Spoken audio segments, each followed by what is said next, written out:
अब नीचे आपको कुछ सेंटेंसेस दिए हुए हैं। Number 1, the crowd was making a lot of noise. Another is the noisy crowd made it difficult to hear anything. The crowd being chaotic made it difficult for us to hear anything. जो second और third sentence है उसमें आपके जो words हैं जिनको qualify किया गया है एक एडजेक्टिव से, वो आपका नॉइजी है, दूसरा है बीइंग chaotic।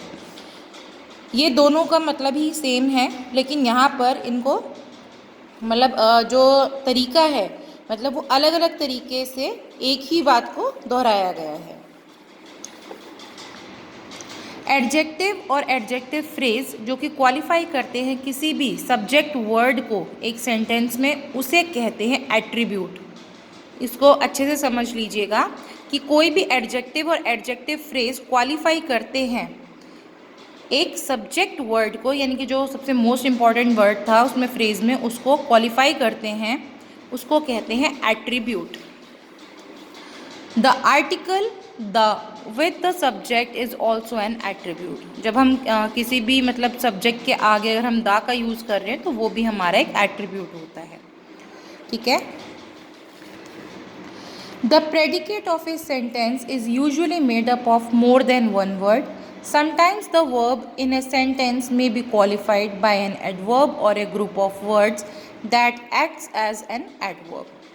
जो प्रेडिकेट होता है किसी भी सेंटेंस में वो ज़्यादातर वो एक शब्द से ज़्यादा का होता है। कभी कभी जो वर्ब होती है किसी भी सेंटेंस में वो क्वालिफाई करती, किसके द्वारा क्वालिफाई की जाती है? एडवर्ब के द्वारा, जो कि एक ग्रुप ऑफ वर्ड होता है जो एज एन एडवर्ब काम करता है। ये नोट में आपको दिया गया है, इसको पढ़ेंगे आप। When the infinitive is use to qualify a noun, a verb और an adjective is called a qualifying infinitive और जिरेंडियल इन्फिनेटिव। ठीक है। Read these sentences. ये आप कुछ सेंटेंसेस फिर आपको दिए गए हैं फॉर एग्जाम्पल के तौर पे, इनको पढ़ेंगे तो आपको अच्छे से ये वेल अंडरस्टूड होगा। Monali paints well. जो मोनाली है वो अच्छे से पेंट करती है, तो जो वेल है मोनाली पेंट करती है तो डैट इज़ वो आपका यहाँ पे वर्ब हो गया है। लेकिन वेल कैसे पेंट कर रही है तो वो आपका एडवर्ब है, एडवर्ब ऑफ मैनर। ठीक है, एडवर्ब है। The students ran towards the field. किस तरफ जा रहे हैं बच्चे? स्टूडेंट्स जो है वो फील्ड की तरफ जा रहे हैं। तो यहाँ पर जो है एडवर्ब फ्रेज है, क्योंकि ये मोर देन वन वर्ड है तो this is an adverb phrase. To be honest, I am happy with his work, है ना, तो this is to be honest, ये आपका जिरेंडियल इन्फिनेटिव है। द हाईलाइटेड वर्ड और group of words is the qualifying adverb, the adverb phrase और the gerundial infinitive. This is the adverbial qualification.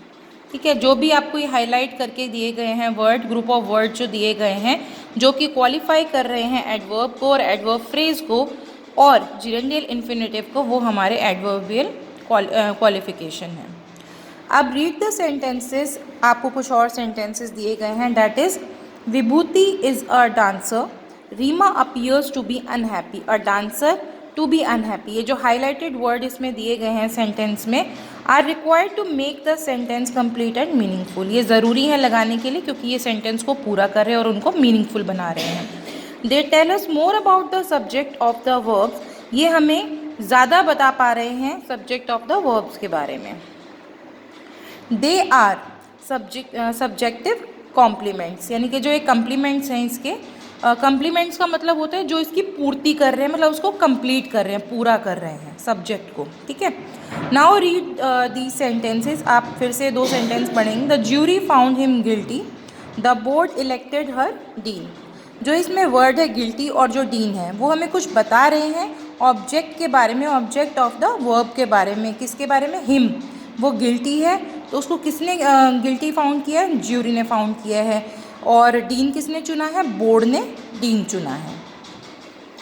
तो यहाँ पर ये ऑब्जेक्टिव कॉम्प्लीमेंट है, यानी कि इस ऑब्जेक्ट को कंप्लीट कर रहा है। Now read these examples to learn about complements. तो यहाँ पे जो ये पूरा करें इनको आप पढ़ेंगे एज एन किस तरीके से ये काम करते हैं। The day is warm. जो डे है मतलब जो दिन है आज थोड़ा गर्म है, तो ये एडजेक्टिव है, उसकी कुछ विशेषता बता रहा है दिन के बारे में। His name is Ravi, Ravi noun है। The chocolates are kept here, यहाँ पर रखी हैं, यह आपका एडवर्ब ऑफ प्लेस है। The library is in poor shape, मतलब मैसी हो रखी है, तो that is an adjectival phrase. He is swimming, ये एक पार्टिसिपल है क्योंकि इसमें आपका फर्स्ट फॉर्म प्लस आईएनजी आता था, ये आपका पार्टिसिपल की एज अ पार्टिसिपल काम करेगा। Again the man appears depressed, ये आपका पास्ट फॉर्म में आ रहा है यहाँ पे, that is also a past participle over here. Come to the next page now. Now read these sentences. The young girl decided to leave, the large gorilla uprooted the huge tree with ease, I rushed into the room, Mr. Sen's efforts were commendable, the council elected him chairperson। ठीक है, ये जो table आपको दी गई है यहाँ पे आपको कुछ ये कंपोनेंट्स बताए गए हैं एक सेंटेंस के बारे में, इन सेंटेंसेस के बारे में, कि जो द यंग है, द लार्ज है, मिस्टर सेंस एंड द, ये आपके एट्रीब्यूट हैं। जैसे कि मैंने पहले भी बताया कि द भी जो है वो आपका एज एन एट्रीब्यूट आ सकता है। सब्जेक्ट वर्ड जो है यहाँ पे, यानी कि जो मेन वर्ड है फ्रेज के अंदर से सब्जेक्ट वर्ड वो होता है, वो है आपका girl, gorilla, I, efforts and council. Verb जो है आपका वो आपका यहाँ पे डिसाइडेड है, अपरूटेड है, rushed, and in the next one is were, as a helping verb जो आपका यहाँ मेन वर्ब काम कर रहा है, were, and then elected. Object है आपका to leave the huge tree, then दो में आपका यहाँ पे ऑब्जेक्ट नहीं दिया हुआ है बट उसका कंप्लीमेंट आपको आगे मिलेगा, and in the last one it's him, यहाँ पे आपका कंप्लीमेंट दिया हुआ है जो कि आपका एडवर्बियल भी हो सकता है, सब्जेक्टिव भी हो सकता है या ऑब्जेक्टिव भी हो सकता है। विद ईज एडवर्बियल है, इन टू द रूम एडवर्बियल है, कमेंडेबल सब्जेक्टिव कॉम्प्लीमेंट है, चेयरपर्सन जो है वो आपको ऑब्जेक्टिव कॉम्प्लीमेंट है। नाउ अब हम आपकी एक्सरसाइज पर आ गए हैं, तो लेट्स डू दिस लेटर।